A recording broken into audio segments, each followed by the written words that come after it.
Albertans still hate Rachel Notley's carbon tax. A new poll done by ThinkHQ and Metro News shows that 2/3 of Albertans still oppose the carbon tax at 64% of Albertans. And for those Albertans that received a bribe, I mean rebate from the government, the number is closer to 63% of people opposed to the carbon tax. So all those rebates only bought the NDP social license from an extra 1% of Albertans. What a disgraceful waste of money. Alberta Environment Minister Shannon Phillips, the architect of this carbon tax, actually thought 2 weeks ago that Albertans were warming up to her ideas of a tax on everything. She said at a press conference that what we're seeing is Albertans understanding the full breadth of the programs, and they're beginning to see how the plan is moving together. There are a lot of different aspects to it. There are a lot of moving pieces.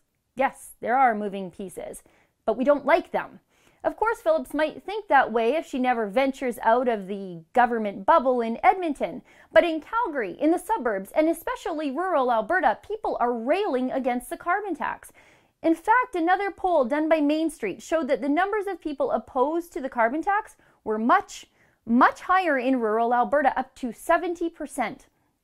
Now, that's not a surprise either. Rural Alberta is where we have to drive further for work, for groceries, to take our kids places, where we have to power barns and haul cattle and hay and pay freight on our grain. After all those rebates, after $9 million spent on advertising the carbon tax, everywhere an Albertan might be minding their own business.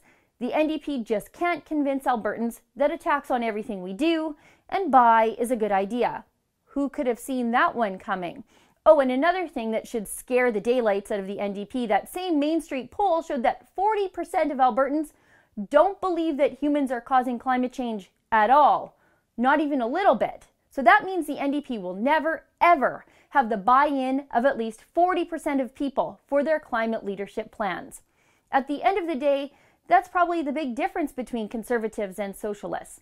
Conservatives, well, we can't be bribed with our own money, and socialists don't even care whose money it is, as long as they're getting it.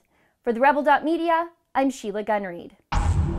To learn more about the radical architects of the carbon tax and the rest of the NDP, go to thedestroyers.ca and get my book today.